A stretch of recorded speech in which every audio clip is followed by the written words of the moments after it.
पृथ्वी के नैऋत्य कोण पर धर्मराज की संयमनीपुरी है। उसमें अनेकों योजनों के बहुत से सुंदर सुंदर महल है। उसमें धर्मराज अपने मंत्रियों और धार्मिक सभासदों के साथ निवास करते हैं। उनके सभासदों में ऋषि, महर्षि, देवता सभी प्रकार के लोग हैं। मनुष्यों के पाप पुण्य का हिसाब रखने वाले चित्रगुप्त जी महाराज हैं। काल, दिशा, आकाश, वायु, अग्नि, सूर्य आदि बहुत से उनके दूत हैं, जो मनुष्यों से एकांत में होने वाले कर्मों को भी देखा करते हैं और तुरंत उनके पास समाचार पहुंचा देते हैं। उनकी सभा में 4 दरवाजे हैं, जिनमें 3 से पुण्यात्मा लोगों का प्रवेश होता है और दक्षिण द्वार से पापी लोग आते हैं। उस मार्ग से आने में पापियों को महान कष्ट उठाना पड़ता है और वैतरणी भी लांघनी पड़ती है। उस मार्ग से ले आने वाले दूत भी बड़े ही भयंकर हैं और कुंभीपाक, रौरव, असिपत्र वन आदि नाम के नर्क भी उसी दिशा में पड़ते हैं। उस द्वार की सबसे बड़ी विशेषता यह है कि जो उस मार्ग से जाता है उसे धर्मराज का स्वरूप बड़ा ही भयंकर दिखता है, और यूं तो वे बड़े ही सौम्य हैं। यूं तो धर्मराज भगवान के ही एक स्वरूप हैं, परंतु भागवत धर्म को जानने वाले 12 महात्माओं में वे प्रमुख गिने जाते हैं। अर्थात वे भगवान के बहुत ही बड़े भक्त और उनके रहस्य को जानने वाले ऊंचे ज्ञानी हैं। उन्होंने अपने दूतों को भागवत धर्म का रहस्य समझाया है और बार बार समझाते रहते हैं कि किनको किस मार्ग से ले आना चाहिए और किन के साथ कैसा व्यवहार करना चाहिए। वे कर्म, मन और वाणी से भगवान के भक्त हैं तथा अपने दूतों को भी इस बात की शिक्षा दिया करते हैं।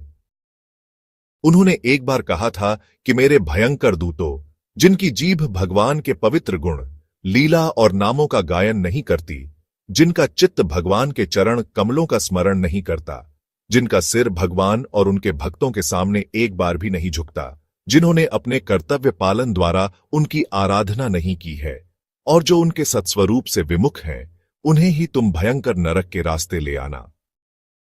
धर्मराज केवल वहां जाने पर ही पाप पुण्य का फल नहीं देते, बल्कि इसी लोक में, इसी जीवन में यहीं के लोगों को निमित्त बनाकर भी उनके फल दिया करते हैं।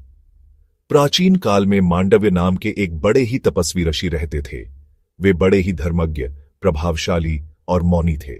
वे अपने हाथों को ऊपर उठाए तपस्या में संलग्न रहते थे। एक दिन कुछ डाकू धन लूटकर ऋषि मांडव्य के आश्रम के पास से निकले। उसी समय राजा के सिपाहियों ने उनका पीछा किया और वे ऋषि के आश्रम के पास ही धन गाड़कर चलते बने। सिपाहियों ने जाकर ऋषि से पूछा कि महाराज, वे डाकू किधर गए? परंतु अपने मौन व्रत के कारण ऋषि ने कोई उत्तर न दिया।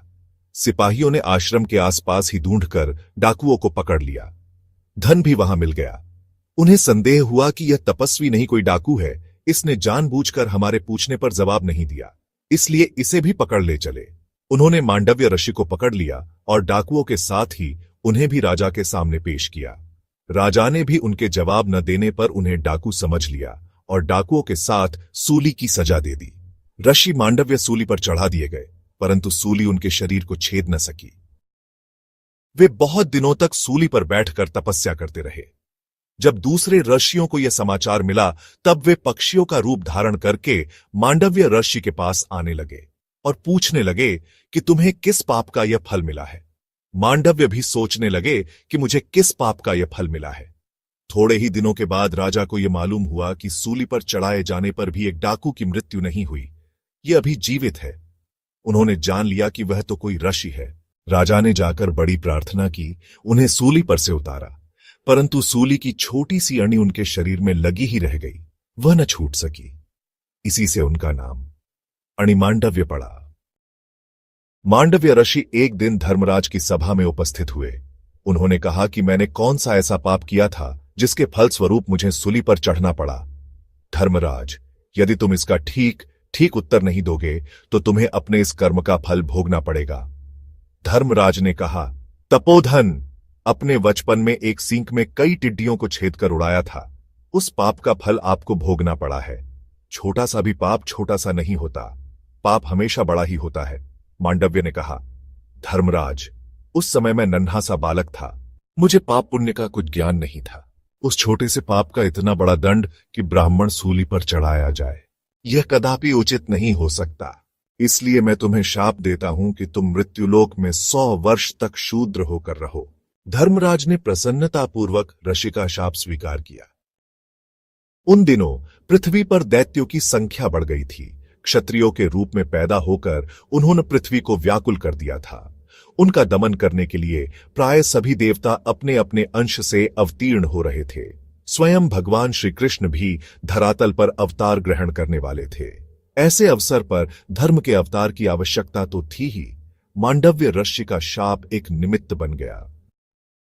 देवताओं में शरीर निर्माण की शक्ति होती है। वे एक ही साथ अनेक स्थानों पर अनेक रूपों में प्रकट हो सकते हैं और अनेक यज्ञों में भाग ले सकते हैं। धर्म ने भी अपने को दो रूपों में प्रकट किया, एक तो विदुर और दूसरे युधिष्ठिर। सत्यवती ने श्री वेदव्यास से प्रार्थना की कि बेटा, तुम्हारे जैसे तपस्वी महात्मा के रहते हुए हमारा कुरुवंश डूबने पर आ गया है। भीष्म ब्रह्मचारी हैं, विचित्रवीर्य मर गए, अब हमारा वंश कैसे चले? तुम अपनी तपस्या के प्रभाव से हमारा वंश चला दो। व्यास ने अपनी माता का आग्रह स्वीकार किया और कहा कि यदि अंबिका तथा अंबालिका यदि मेरे सामने से वस्त्रहीन होकर निकल जाएं, तो मेरी दृष्टि शक्ति से उन्हें संतान प्राप्त हो सकती है। सत्यवती ने उन दोनों को बारी बारी से व्यासदेव के सामने भेजा, परंतु वे दोनों बड़े ही संकोच से उनके सामने गईं। एक ने अपनी आंखें बंद कर लीं, दूसरी मारे भय से पीली पड़ गई। व्यास ने उन्हें देखा और बतलाया कि पहली से जो पुत्र होगा वह अंधा होगा और दूसरी से जो पुत्र होगा वह पांडु वर्ण का होगा। वही धृतराष्ट्र और पांडु हुए, जिनके वंशज दुर्योधन और युधिष्ठिर आदि थे। सत्यवती को इतने से संतोष नहीं हुआ। उसने फिर अंबिका से आग्रह किया कि एक सर्वगुण संपन्न पुत्र पैदा करो। अंबिका ने उनके सामने हां कह दिया, परंतु उसकी हिम्मत व्यास के सामने जाने की नहीं पड़ी। अपनी परम सुंदरी दासी को उसने व्यासदेव के सामने भेज दिया। वह दासी संकोच रहित होकर व्यास के सामने गई और उनकी कृपा दृष्टि से उसे गर्भ रह पाया। व्यास ने उसी दिन से उसका दासी भाव छूट जाने का वर दिया और कहा कि तुम्हारे गर्भ से एक बड़ा ही धार्मिक पुत्र उत्पन्न होगा। भगवान व्यास की वाणी भला कभी व्यर्थ हो सकती है? समय आने पर धर्मराज ने इसी दासी के गर्भ से विदुर के रूप में जन्म ग्रहण किया। धर्मावतार विदुर मनुष्य होने पर भी अपने देवत्व के ज्ञान को भूले नहीं थे, परंतु वे अपने को कभी देवता के रूप में प्रकट भी नहीं करते थे। सदा मनुष्य धर्म का ही पालन करते थे। बचपन से ही वे बहुत गंभीर थे। व्यासदेव, भीष्म पितामह आदि गुरुजनों की सेवा में ही प्राय वे लगे रहते थे। इतने चुप रहते थे मानो कुछ जानते ही न हो। वे निरंतर भगवत भजन में लगे रहते थे और अवकाश पाते ही ध्यानस्थ हो जाते थे। उनके जीवन में कभी बहिर्मुखता आई ही नहीं। उनकी सेवा से, उनके सदाचार से और उनके भगवत प्रेम से सभी प्रसन्न थे। बड़े भाई धृतराष्ट्र की तो वे आंख ही थे। धृतराष्ट्र कोई भी काम बिना विदुर की सलाह के नहीं करते थे। भीष्म पितामह ने पांडु और धृतराष्ट्र को बहुत बड़ी संपत्ति दी। जब उन्होंने विदुर से धन लेने को कहा, तब उन्होंने स्पष्ट अस्वीकार कर दिया। उनके मन में धन का कोई मूल्य ही नहीं था। संसार की झूठी वस्तुएं जो इस क्षण हैं और अगले क्षण नहीं रह सकती हैं, उन्हें लेकर उनके चिंतन में अपना समय कौन बिताए? इनके लिए भगवान के चिंतन से विमुख कौन हो? यह सब सोचकर वे धन से अलग ही रहते थे। जब भीष्म पितामह ने पांडु और धृतराष्ट्र का विवाह कर दिया, तब विदुर के विवाह की भी बारी आई। उन दिनों मथुरा में देवकी का बड़ा प्रभाव था। उनके यहां एक पार्शवी दासी थी। उसी की सर्वगुण संपन्न कन्या के साथ भीष्म पितामह ने विदुर का विवाह करा दिया। विदुर अपनी धर्मपत्नी के साथ गृहस्थ धर्म का पालन करते हुए भगवान का भजन करने लगे। एक प्रकार से वे धृतराष्ट्र के मंत्री ही थे और उनके मंत्रित्व में तब तक राजकाज चलता रहा जब तक दुर्योधन, दुशासन, कर्ण आदि की प्रधानता नहीं हो गई। स्वयं धर्म के मंत्रित्व में राजकाज का संचालन किस प्रकार होता था, यह कहने की आवश्यकता नहीं। उन दिनों वहां बड़ा सुख था, बड़ी शांति थी। पांडु जहां रहते वहीं उनके लिए आवश्यक सामग्री उपस्थित रहती और किसी भी प्रजा को किसी प्रकार का कष्ट नहीं था। क्यों न हो, धर्म के हाथों में जो प्रबंध था। धर्म का सरल से सरल और गहन से गहन अर्थ है सबका कल्याण। ऐसा कोई व्यक्ति नहीं, ऐसी कोई वस्तु नहीं जिसके मूल में धर्म न रहता हो और अवसर आने पर जिससे सबका कल्याण हो, ऐसे काम के लिए प्रेरणा न करता हो।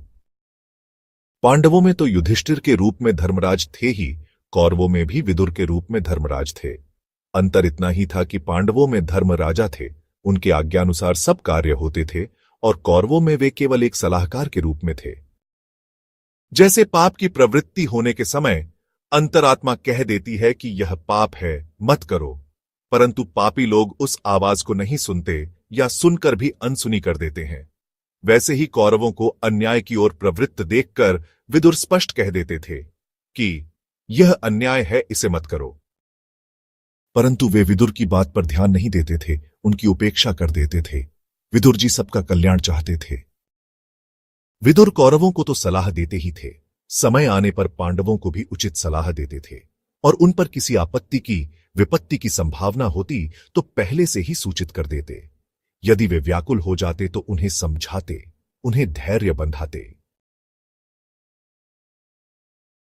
दुर्योधन पांडवों से बड़ा ही बैर रखता था। वह दिन रात सोचता था कि किस प्रकार इन्हें नष्ट कर दे।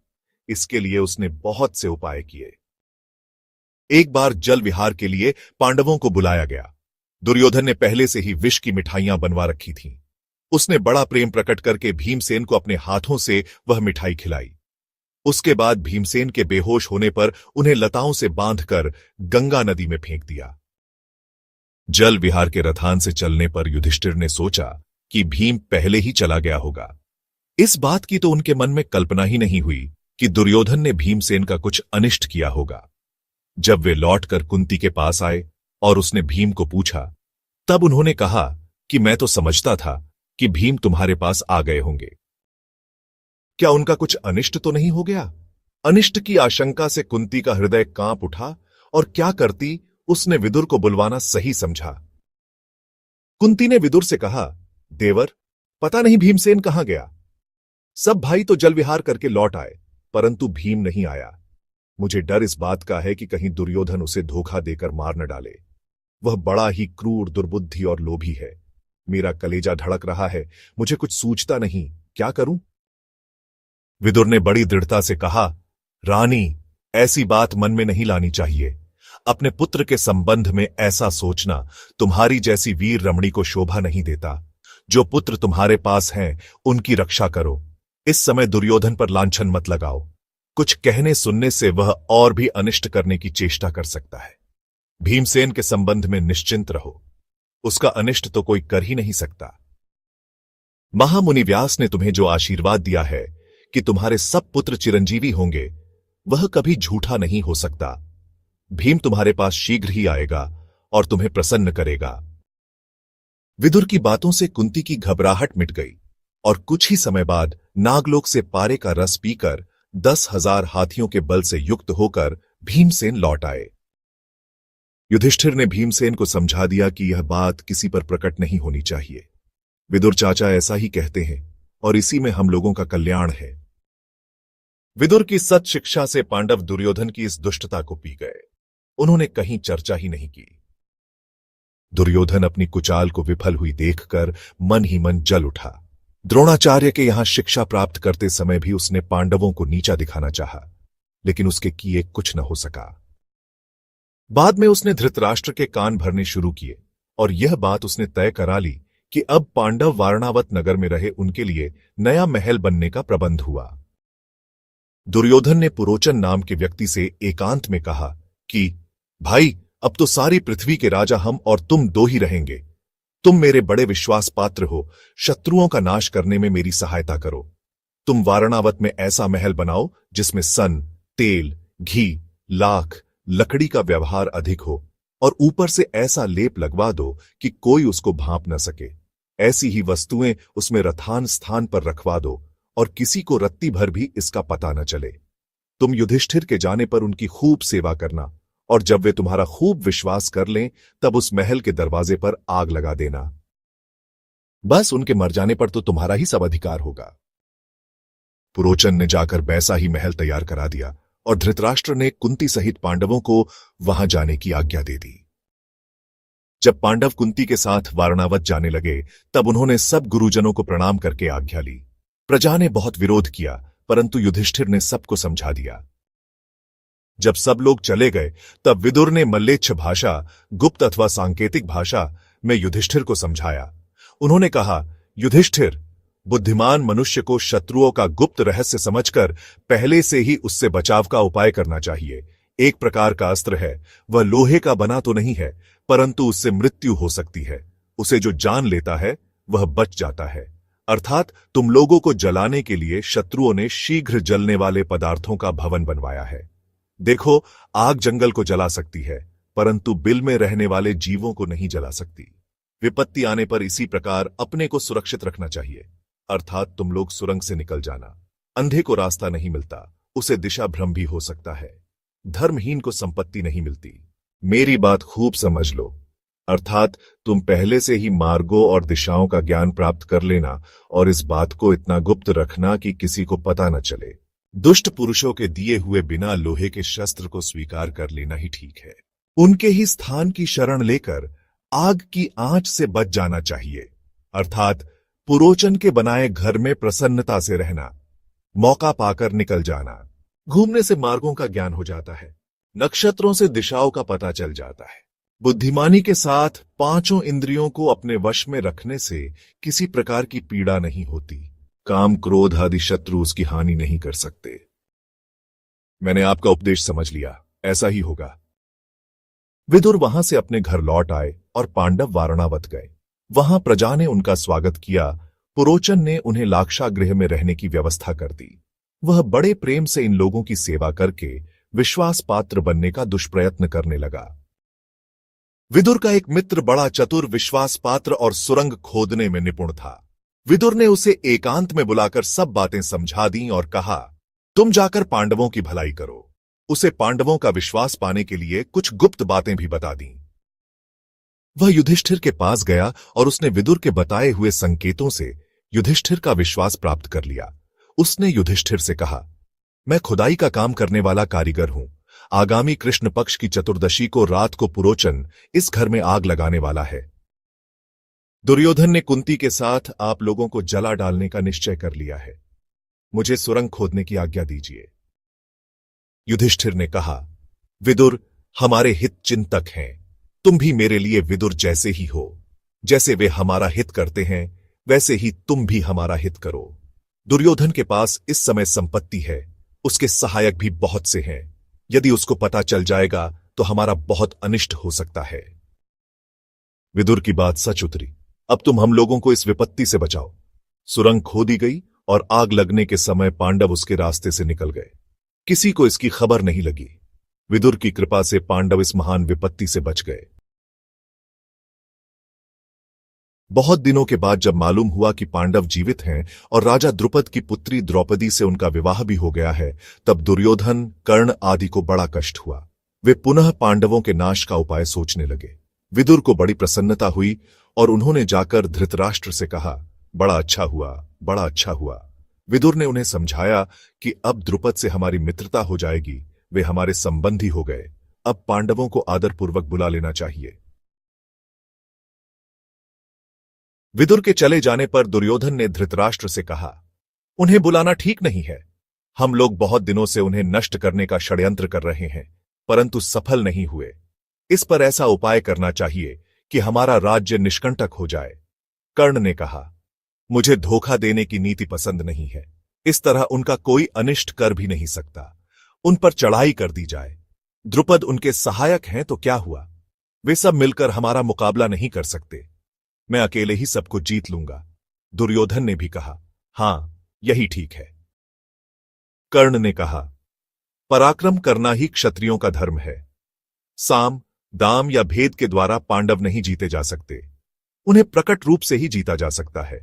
परंतु एक बात का ध्यान रहे, यह काम बहुत ही शीघ्र और एकाएक कर डालना चाहिए। नहीं तो यदि श्रीकृष्ण को पता चल जाएगा और वे यादवों की सेना लेकर आ धमकेंगे, तब उन्हें जीतना कठिन हो जाएगा।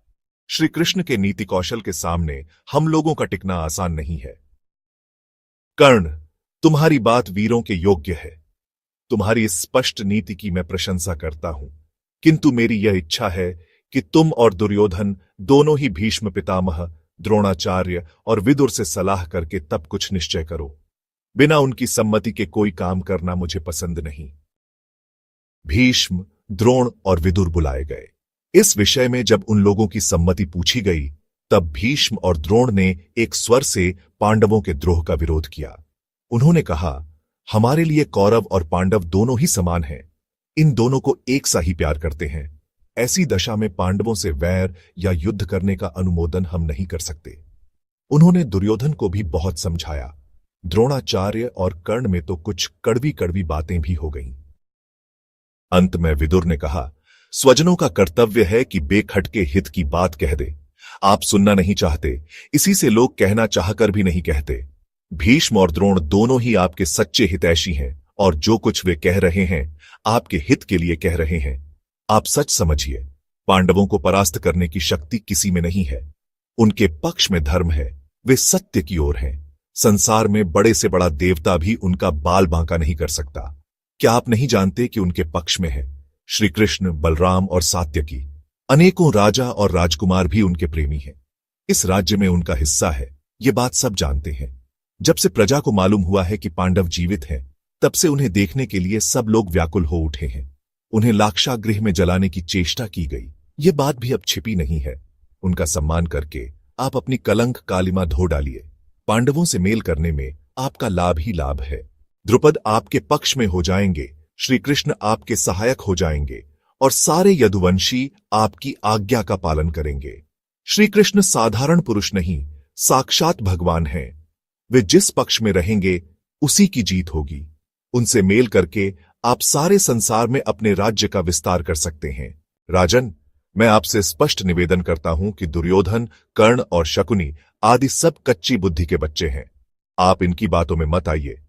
यदि इनकी बुद्धि के अनुसार काम किया गया तो निश्चय समझिए कि आपके सब पुत्रों का, क्षत्रियों का और प्रजा का नाश हो जाएगा। धृतराष्ट्र ने बड़ी प्रसन्नता से कहा, हां हां, यही तो मैं भी कहता हूं। भीष्म पितामह, द्रोणाचार्य, ये बड़े ही ऐश्वर्यशाली और ज्ञानी हैं। ये हमारे हित की बात कहते हैं। तुम्हारी सम्मति भी हमारा कल्याण करने वाली है।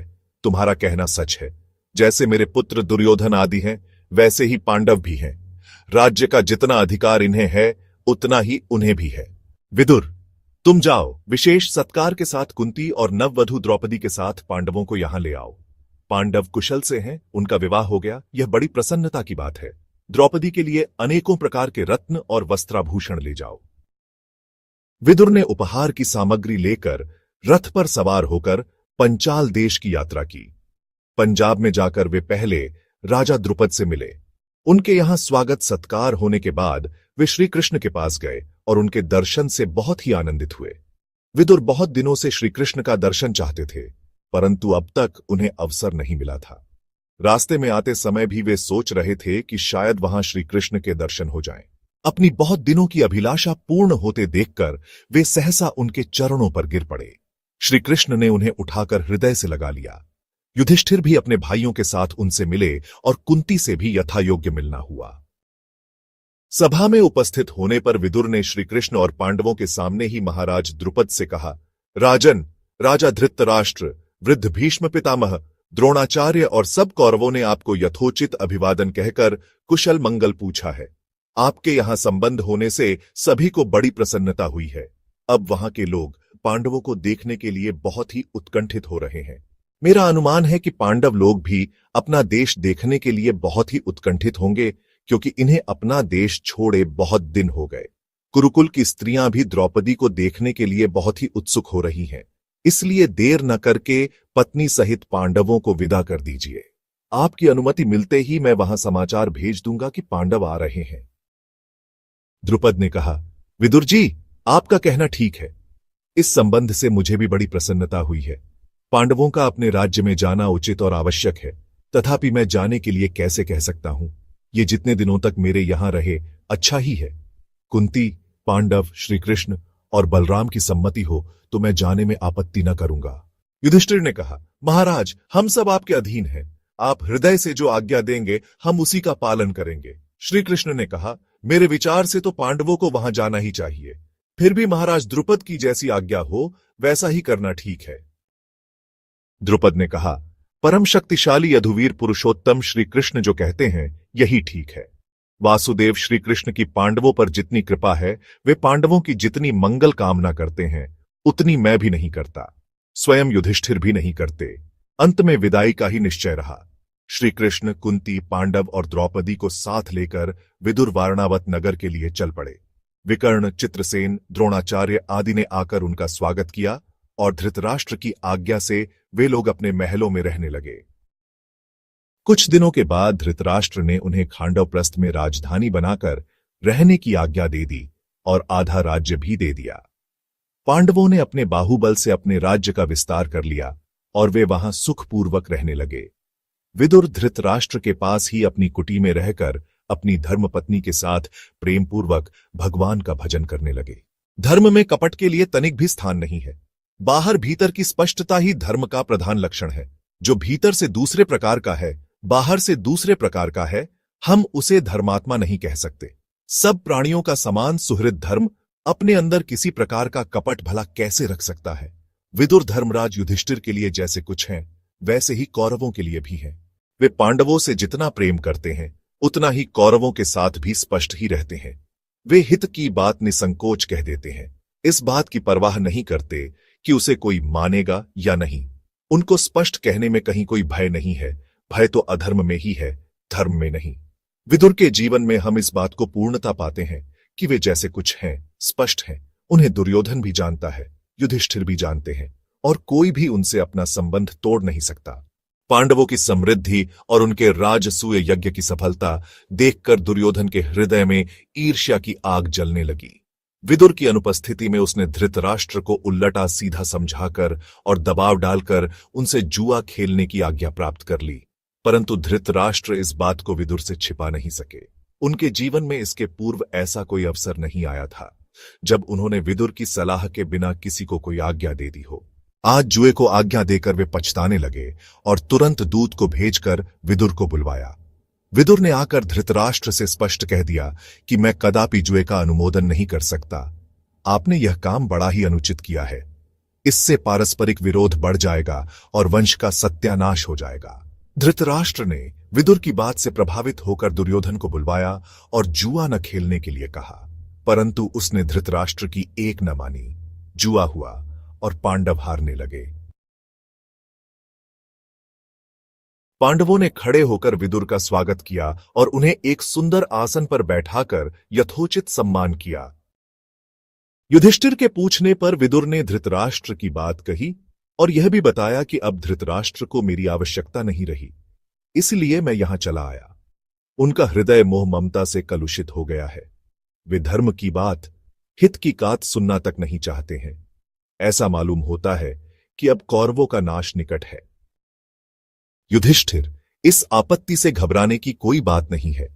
जो पुरुष शत्रुओं के दिए हुए क्लेशों को धीरता के साथ सह लेता है और क्षमा का सहारा लेकर अपने अनुकूल समय की बाट देखता रहता है, उसे आगे चलकर अवश्य सुख प्राप्त होता है। जो संपत्ति के समय, भोग के समय अकेले ही सुख नहीं भोगता, अपने सहयोगियों को भी समान रूप से हिस्सा देता है, उसे विपत्ति के समय भी, दुख के समय भी अकेले ही उनका भार नहीं उठाना पड़ता। उनमें भाग लेने वाले भी मिल जाते हैं। सहायक पाने का यही सबसे अच्छा उपाय है। सहायक मिल जाने पर सब कुछ मिला हुआ ही समझना चाहिए। अपने को सबसे छोटा और नम्र बनाकर रखने में ही कल्याण है। राजाओं की इसी से अभिवृद्धि होती है। इसी प्रकार विदुर पांडवों को उपदेश करते रहे। ऐसा देखा गया है कि स्वार्थी पुरुष भी निस्वार्थ व्यक्ति पर ही अधिक विश्वास करता है। शराबी को यदि अपनी स्त्री किसी के पास रखनी होती है तो वह शराबी का नहीं, शराब न पीने वाले का ही विश्वास करता है।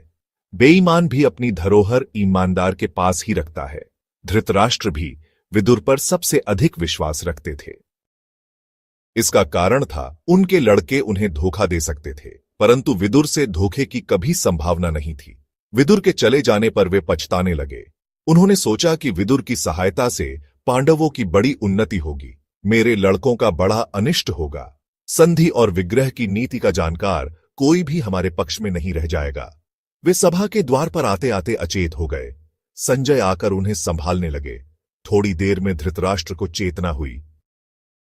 धृतराष्ट्र ने संजय से कहा, संजय, विदुर मूर्तिमान धर्म है, वे मेरे प्यारे भाई हैं। उनके बिना मेरा कलेजा छटपटा रहा है, मेरी छाती फटी जा रही है। करुण स्वर में विलाप करते हुए धृतराष्ट्र ने फिर कहा, विदुर कहां चले गए? उनकी अनिष्ट शंका से मैं बहुत ही व्याकुल हो रहा हूं। वे जीवित तो है ना? मैं बड़ा पापी हूं।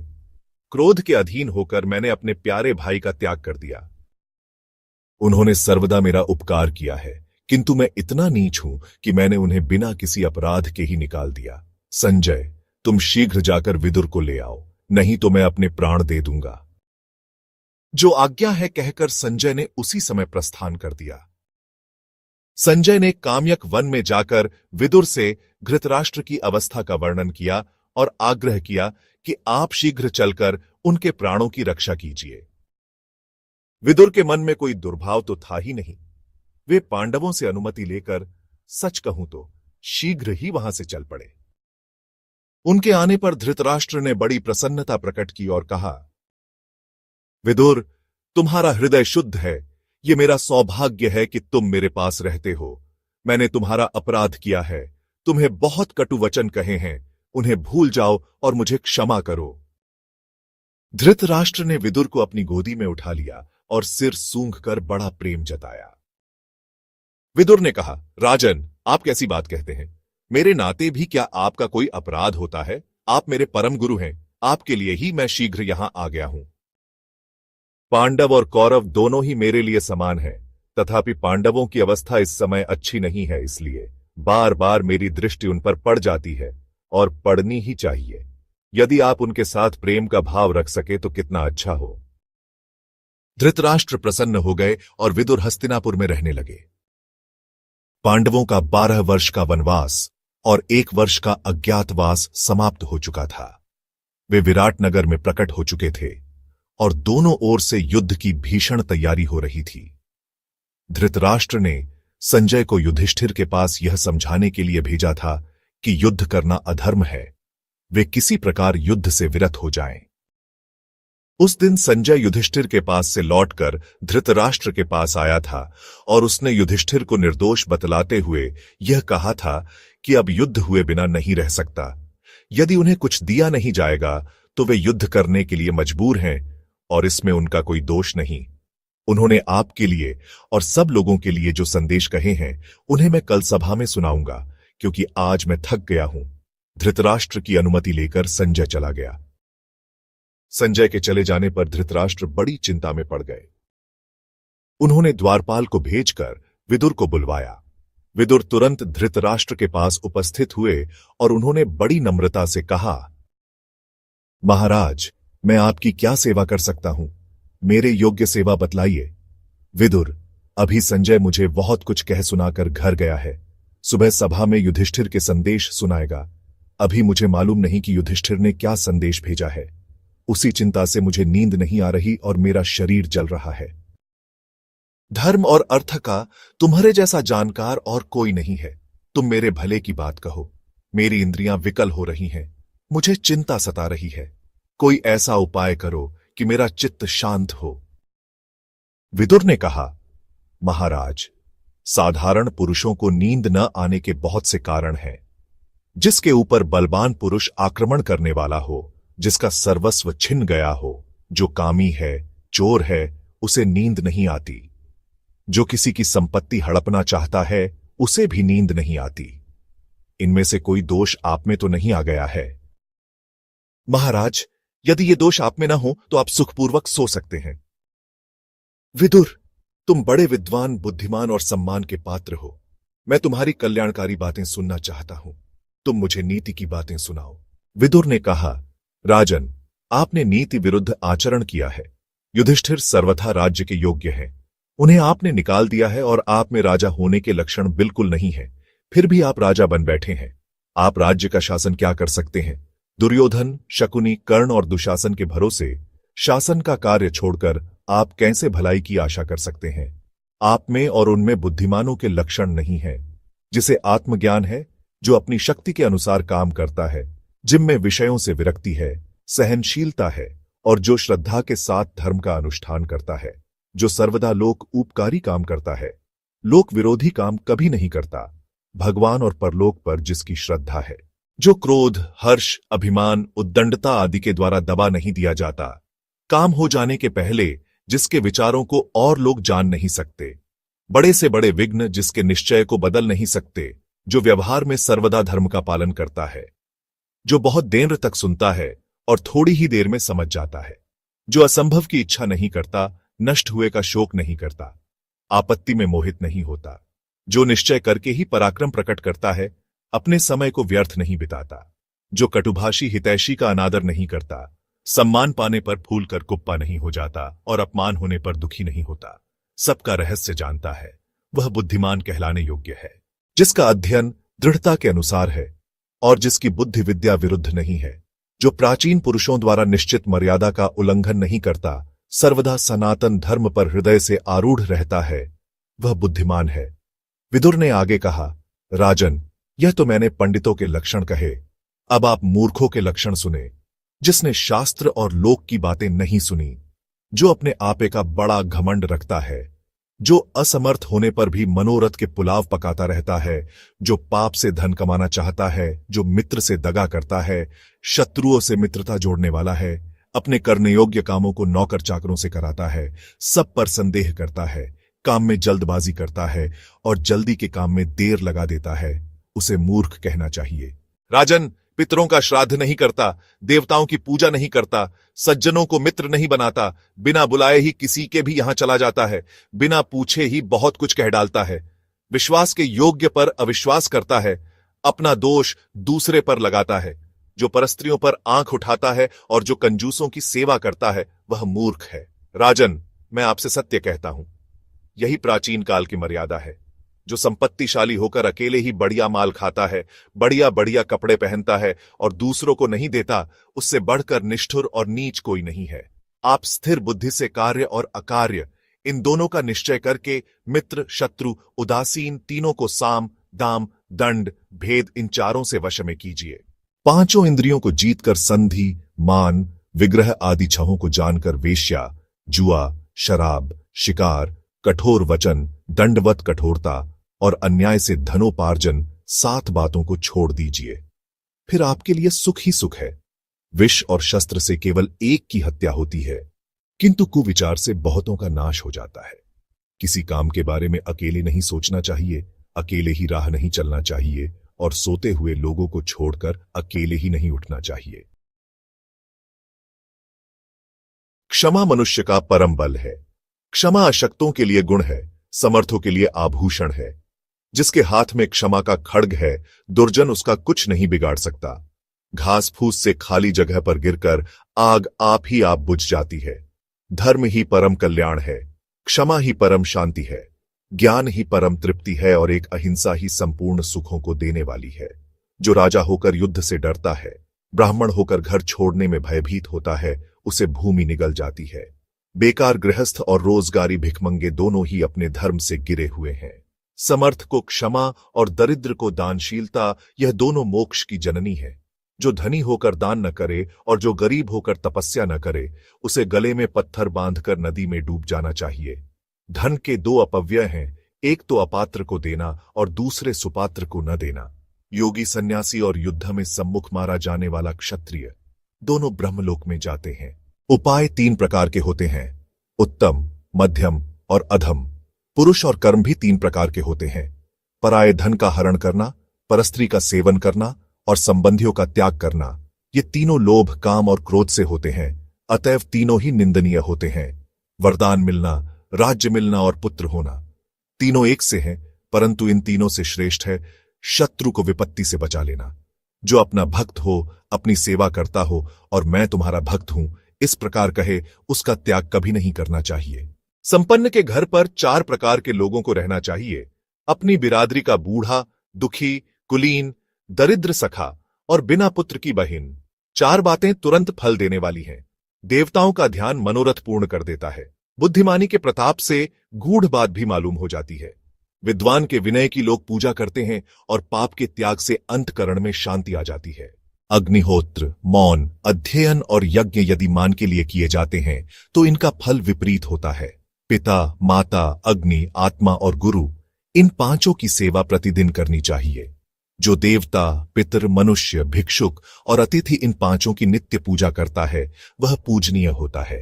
जहां जहां तुम जाओगे वहां वहां 5 प्रकार के लोग तुम्हारे साथ जाएंगे: मित्र, शत्रु, मध्यस्थ, सेव्य और सेवक। मनुष्यों को 5 इंद्रियां हैं। यदि एक में भी कोई दोष है तो उसके रास्ते से ज्ञान बह जाता है। 6 दोषों को अवश्य छोड़ देना चाहिए: अधिक निद्रा, तंद्रित रहना, भय, क्रोध, आलस्य और फिर कभी कर लूंगा यह भाव। इन 6 गुणों को कभी नहीं छोड़ना चाहिए: सत्य, दान, सावधानी, प्रेम, क्षमा और धैर्य। जिसके वश में काम, क्रोध, शोक, मोह, मद और मान यह 6 रहते हैं वह जितेंद्रिय है। गौ, नौकरी, खेती, स्त्री, विद्या और शूद्र के साथ संगति 6 के ऊपर बराबर दृष्टि न रखी जाए तो ये नष्ट हो जाते हैं। निरोगता, रणहीनता, स्वदेश में रहना, सत्संग, अनुकूल जीविका, भयरहित स्थान में रहना, ये 6 बातें संसार में सुख मानी जाती हैं। जो दूसरे की उन्नति नहीं देख सकते, संतोष नहीं करते, क्रोध करते हैं, किसी का विश्वास नहीं रखते और दूसरों के प्रारब्ध पर जीते हैं तथा दूसरों से घृणा करते हैं, वे दुखी ही रहते हैं। स्त्री, जुआ, शिकार, मद्यपान, कठोर वाणी, भयंकर दंड और काम, इन 7 दोषों को सर्वथा त्याग देना चाहिए। ब्राह्मणों से द्वेष, लड़ाई, उनका धन छीनना, उनको मारने की इच्छा, निंदा, उनकी प्रशंसा को अस्वीकार करना, उनको भूल जाना और जब वे मांगने आवे तब उनमें अवगुण निकालना, ये 8 भावी नाश के सूचक हैं। यह शरीर एक घर है, इसमें 9 द्वार हैं, 3 खंभे हैं, 5 साक्षी हैं और जीव निवास करता है। जो इनको पहचान लेता है वह तत्व को जान लेता है। इस प्रकार के लोगों को धर्म का ज्ञान नहीं होता। जो शराब पीते हैं, विषयों के लिए व्याकुल रहते हैं, धातुओं से दोष से पागल हुए रहते हैं, जो थके हुए हैं, क्रोध में भरे हुए हैं, भूखे हैं, उतावले हैं, लोभी हैं, भीरू हैं और कामी हैं, इनकी संगति कभी नहीं करनी चाहिए। जो आपत्ति में व्यथित नहीं होता, सावधानी के साथ उद्योग करता रहता है, समय आने पर दुख भी सह लेता है, उसके शत्रु नष्ट हो जाते हैं। जो बिना काम के विदेश में नहीं जाता, यात्रियों से मेल नहीं करता, परस्त्रियों पर दृष्टि नहीं डालता, दंभ, चोरी, चुगलखोरी और शराबखोरी नहीं करता, वह सर्वदा सुखी रहता है।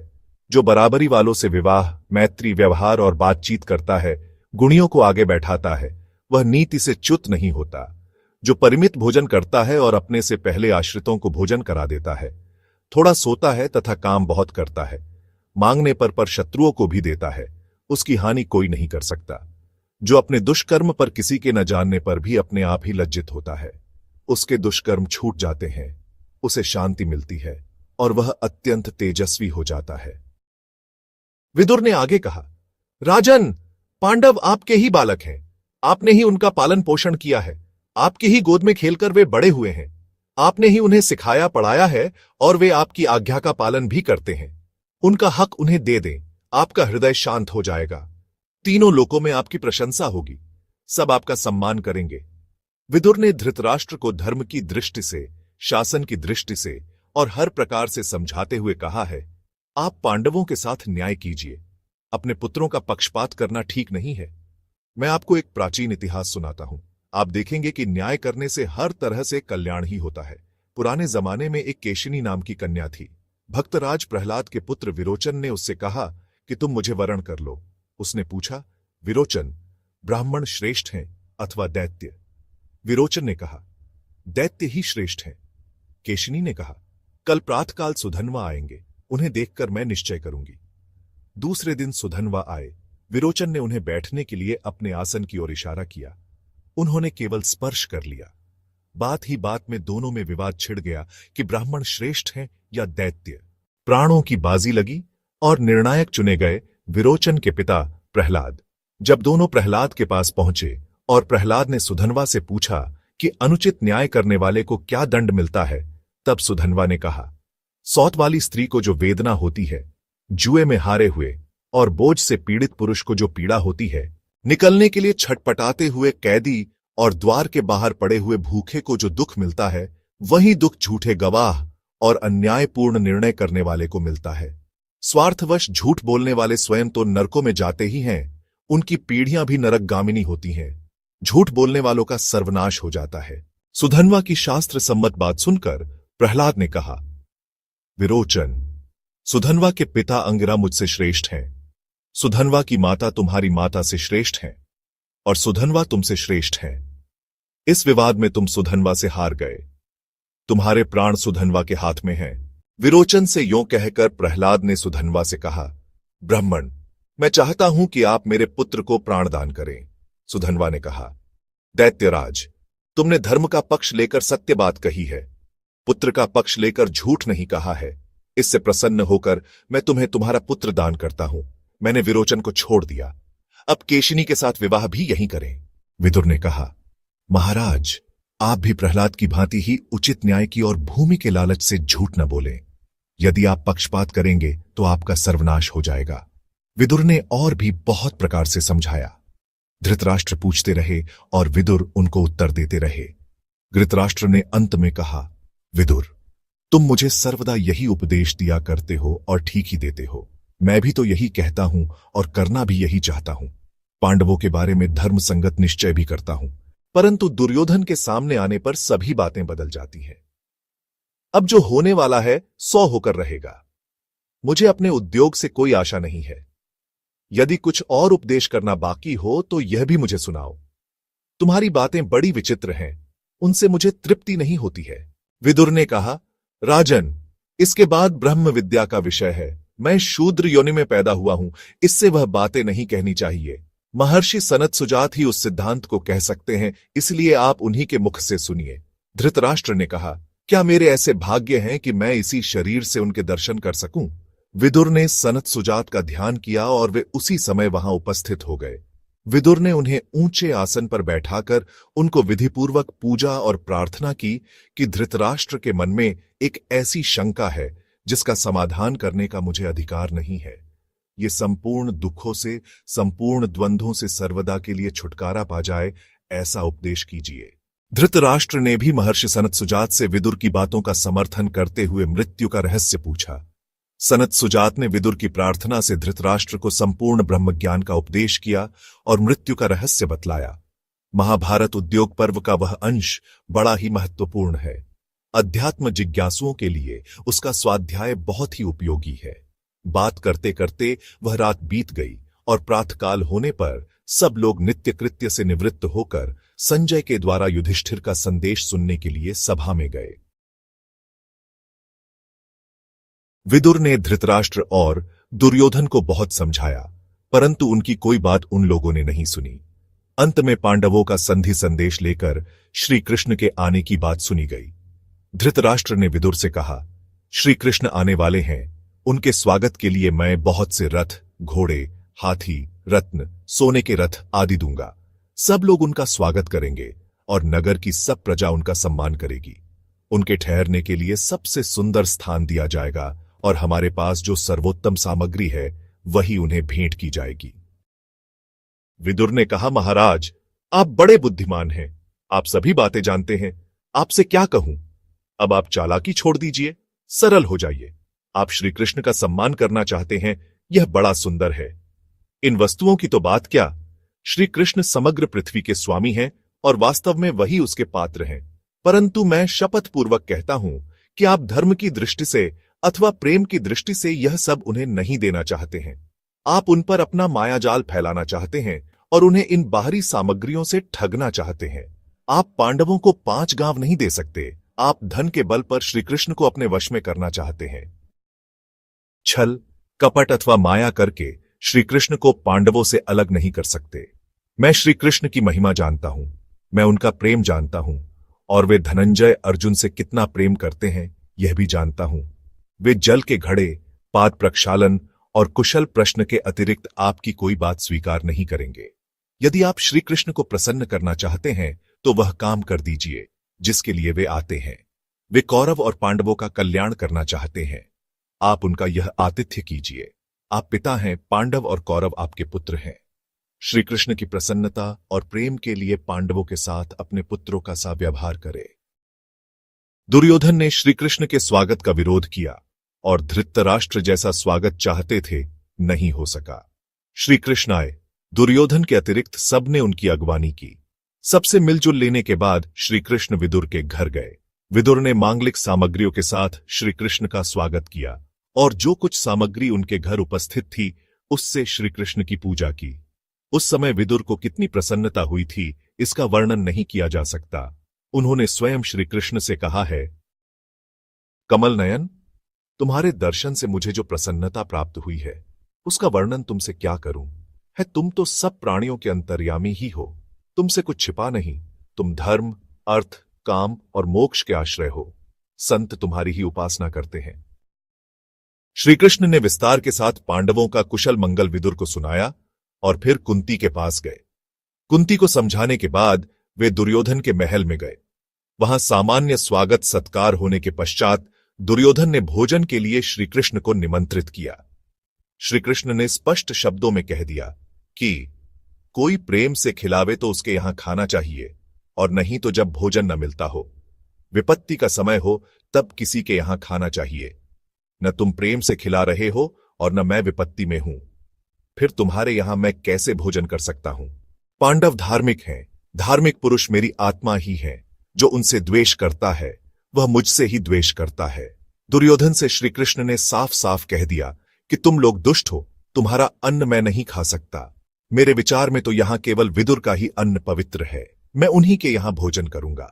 इतना कहकर श्रीकृष्ण विदुर के घर चले गए। भक्तमाल में ऐसी कथा आती है कि जब श्रीकृष्ण विदुर जी के घर पहुंचे, उस समय विदुर जी घर पर नहीं थे। विदुर जी की पत्नी वस्त्र उतारकर स्नान कर रही थीं। जब श्रीकृष्ण की आवाज उनके कानों में पड़ी, तब वे प्रेम विह्वल हो गईं और जिस अवस्था में थीं, उसी अवस्था में दौड़ आईं। वे श्रीकृष्ण को एक पीढ़े पर बैठाकर उन्हें केला छील छील कर उनके छिलके खिलाने लगी। प्रेम में ऐसी बेसुध हो गईं कि उन्हें यह ध्यान ही न रहा कि मैं श्रीकृष्ण को केले के छिलके खिला रही हूं। श्रीकृष्ण भी उनका प्रेम देखकर बेसुध से हो रहे थे। उन्हें उन छिलकों में बड़ा रस आ रहा था। जब विदुर ने कहीं बाहर से आकर यह देखा और अपनी धर्मपत्नी को डांटकर भगवान को केला खिलाना शुरू किया और फिर उत्तम भोजन बनवाकर उन्हें परोसा, तब भगवान ने स्पष्ट कह दिया कि छिलके में जितना रस था, जो स्वाद था, वह इनमें नहीं है। भगवान तो प्रेम के भूखे हैं, उनके सामने वस्तु का कोई महत्व नहीं है। इसी प्रकार कई स्थानों पर विदुर के शाक की, विदुर के कर्ण की भी बात आती है। महाभारत में लिखा है कि श्रीकृष्ण जब विदुर के घर जाने लगे, तब भीष्म पितामह, द्रोणाचार्य, कृपाचार्य आदि उनके पीछे आए और उन्हें अपने घर चलने की प्रार्थना करने लगे। परंतु भगवान ने यह कहकर कि मेरा सम्मान हो गया, उन लोगों को वापस कर दिया। उन लोगों के चले जाने पर विदुर ने प्रेम और उत्साह के साथ विविध सामग्रियों से श्रीकृष्ण का सत्कार किया। उन्होंने अपवित्र और गुणयुक्त अनेकों प्रकार की खाने पीने की सामग्री श्रीकृष्ण को निवेदित की। भगवान श्रीकृष्ण ने उन सामग्रियों से पहले वेदवेत्ता ब्राह्मणों को भोजन कराया और उन्हें दक्षिणा दी। उनके भोजन के पश्चात देवताओं के साथ इंद्र की भांति अपने अनुयायियों सहित श्रीकृष्ण ने विदुर की पवित्र और गुणयुक्त भोजन सामग्री ग्रहण की। रात में श्रीकृष्ण विदुर के ही घर रहे। विदुर ने श्रीकृष्ण से कहा, भगवन, दुर्योधन बड़ा अभिमानी और अधर्मी है। उसकी लालच और झूठाई बहुत बढ़ गई है। वह भीष्म, द्रोण, कृप, कर्ण, अश्वत्थामा, जयद्रथ की सेवा में लगा रहता है। उन्हें खूब धन देता है और सोचता है कि मैं इन्हीं के भरोसे पांडवों को जीत लूंगा। उसके मन में यह बात बैठ गई है कि अकेला कर्ण ही सारे संसार को जीत सकता है। उसके मन में संधि करने की तनिक भी इच्छा नहीं है। उसने पांडवों को कुछ न देने का निश्चय कर लिया है। मुझे इस बात की बड़ी चिंता है कि आपका आना व्यर्थ हुआ। उनसे कहना न कहना बराबर है। बहरों के सामने गायन करने के समान उन्हें उपदेश देना व्यर्थ है। वे सब बहुत से पापी इकट्ठे रहेंगे, उनके बीच में आपका जाना मुझे अच्छा नहीं लगता। उन्होंने वृद्धों की उपासना नहीं की है। बल और लक्ष्मी के घमंड से वे पागल हो गए हैं। मेरे विचार से उनके बीच में आपका अकेले जाना अच्छा नहीं है। यह मैं प्रेम के वश होकर कह रहा हूं। यूं तो मैं जानता हूं कि आपके भ्रूभंग मात्र से त्रिलोकी का संहार हो सकता है। मेरा पांडवों पर जितना प्रेम है, उससे भी अधिक आप पर है। प्रेम, बहुमान और सौहार्द की दृष्टि से ही मैं यह कह रहा हूं, और क्या कहूं, आप तो अंतरात्मा ही हैं। भगवान श्री कृष्ण ने कहा, तुम्हारे जैसे प्रेमी मित्र को मुझसे जैसी बात कहनी चाहिए, वैसी ही तुमने कही है। मैं दुर्योधन को जानता हूं, परंतु यह जो समस्त क्षत्रियों का संहार होने वाला है, उसमें अपनी ओर से सच्चे हृदय से यही चेष्टा होनी चाहिए कि यह महासंहार किसी प्रकार रुक जाए। इस विपत्ति का सबसे बुरा परिणाम कौरवों को ही भोगना पड़ेगा। वे इस बात को जानकर भी अभिमान से नहीं मानते। उन्हें समझाने के लिए मैं आया हूं। नीति शास्त्र का ऐसा सिद्धांत है कि यदि अपना मित्र कोई अकार्य करने जा रहा हो तो जहां तक हो सके उसके बाल पकड़कर भी अकार्य से रोकना चाहिए। मैं सच्चे हृदय से कहता हूं, विदुर, मेरी हार्दिक अभिलाषा यही है कि कौरव और पांडव दोनों का ही कल्याण हो। मैं समान रूप दोनों का ही हित चाहता हूं। दुर्योधन के हित की बात कहते समय यदि वह मुझ पर अविश्वास करेगा, मुझ पर आशंका करेगा तो क्या करे? मैं अपना कर्तव्य पूरा करने के कारण प्रसन्न होऊंगा और रणमुक्त भी हो जाऊंगा। कोई भी मुझ पर लांछन नहीं लगा सकेगा कि कृष्ण ने संधि की चेष्टा नहीं की। यदि वे मेरा अनिष्ट करना चाहेंगे तो तुम निश्चय समझो कि संसार की कोई भी शक्ति मेरे सामने ठहर नहीं सकती। बात करते करते ही वह रात बीत गई। नित्य कृत्य के पश्चात दुर्योधन आदि सब भगवान श्री कृष्ण के पास विदुर के घर आए। उन्होंने श्री कृष्ण से आग्रह किया कि सभा में चलिए। भगवान श्री कृष्ण सभा में गए। वहां उन्होंने संधि का प्रस्ताव किया। परशुराम, नारद, भीष्म पितामह सबने उसका समर्थन, अनुमोदन किया। सबने अलग अलग दुर्योधन को समझाया भी, पर उसने किसी की बात नहीं सुनी। उलटे श्री कृष्ण को कैद करने का विचार किया। जब वह धृतराष्ट्र के समझाने पर भी न माना, तब विदुर ने बड़े जोर से दुर्योधन को डांटा। विदुर ने कहा, दुर्योधन, तुम श्री कृष्ण की महिमा नहीं जानते। तुम्हारी ही भांति वानरेंद्र द्विविद भी श्री कृष्ण को पकड़ना चाहता था। वह तुमसे कम बली भी नहीं था, परंतु उसके किए कुछ न हो सका। वह मारा गया। नरकासुर अपनी संपूर्ण सेना के साथ श्री कृष्ण को पकड़ नहीं सका, बल्कि श्री कृष्ण के हाथों मारा गया और उसे मारकर श्री कृष्ण ने हजारों कन्याओं का उद्धार किया। निर्मोचन नाम के नगर में श्री कृष्ण ने 6000 दैत्यों को कैद कर लिया। वे इन्हें नहीं पकड़ सके। बचपन में ही इन्होंने पूतना, बकासुर, अरिष्टासुर, धेनुकासुर को मार डाला और गौओं की रक्षा के लिए 7 दिनों तक गोवर्धन पर्वत को अपनी अंगुली पर उठा रखा। केशी, चाणूर, कंस, जरासंध, दंतवक्त्र, शिशुपाल और बाण इनके सामने ठहर न सके। वरुण, अग्नि और इंद्र इनसे पराजित हो गए। ये साक्षात विष्णु हैं। जब ये समुद्र में शयन कर रहे थे, तब इन्होंने मधु और कैटभ दैत्यों को मारा था। दुष्टों को मारने के लिए अवतार लेकर इन्होंने कई बार हयग्रीव अगदी का वध किया है। ये कारण, करण और कार्य से परे हैं। कर्ता और अकर्ता दोनों ही इनके रूप हैं। ये सत्य संकल्प हैं। ये जो चाहेंगे वही होगा। दुर्योधना, तुम श्री कृष्ण का अपमान करना चाहते हो। जैसे फतिंगा आग में कूदकर अपनी जान दे देता है, वैसे ही तुम अपने सलाहकारों के साथ भस्म हो जाओगे। जब विदुर ने इस प्रकार भगवान श्री कृष्ण की महिमा गाई, तब सब लोग थर्रा गए। श्री कृष्ण ने भी हंसकर अपना विराट रूप दिखा दिया। सब ऋषि महर्षि वहां से चले आए और भगवान भी अपने रथ पर सवार होकर पांडवों के पास पहुंच गए। विदुर ने कुंती के पास जाकर बड़ी चिंता प्रकट की और कहा कि अब युद्ध हुए बिना नहीं रह सकता। इन अधर्मियों ने धर्मराज युधिष्ठिर को युद्ध में लगा ही दिया। धर्म के साथ लड़कर ये अधर्मी कभी भी विजय नहीं पा सकेंगे। अब कुरुवंशियों का विनाश हो जाएगा। इस चिंता से न तो मुझे रात में नींद आती है और न दिन में चैन मिलता है। भगवान की यही लीला है, जो होगा अच्छा ही होगा। कुंती ने युद्ध होने का निश्चय जानकर कर्ण को अपने पक्ष में लाने की चेष्टा की, परंतु सफलता नहीं मिली। अंत में युद्ध हुआ। युद्ध में विदुर सर्वथा तटस्थ रहे। उन्होंने कभी किसी के पक्ष से कोई काम नहीं किया। श्रीमद्भागवत के अनुसार महाभारत युद्ध के समय विदुर वहां उपस्थित नहीं थे। जब युद्ध होने का निश्चय हो गया, संधि की सब चर्चाएं विफल हो गई और श्री कृष्ण लौट गए, तब विदुर ने सोचा कि अब अपनी आंखों से कुरुकुल का संहार देखना उचित नहीं है। वे सर्वस्व का त्याग करके घर से निकल पड़े और अनेक तीर्थों में भ्रमण करते रहे। उन्होंने किसी आश्रम का चिन्ह धारण नहीं किया था। कभी किसी वेश में रहते तो कभी किसी वेश में। नदियों में त्रिकाल स्नान करते, निरंतर भगवान का स्मरण करते और भगवान को प्रसन्न करने वाले व्रत करते। इस प्रकार तीर्थों में भ्रमण करते करते उन्हें बहुत दिन बीत गए और वे प्रभास क्षेत्र में पहुंचे। वहां उन्हें भारतीय युद्ध का परिणाम मालूम हुआ।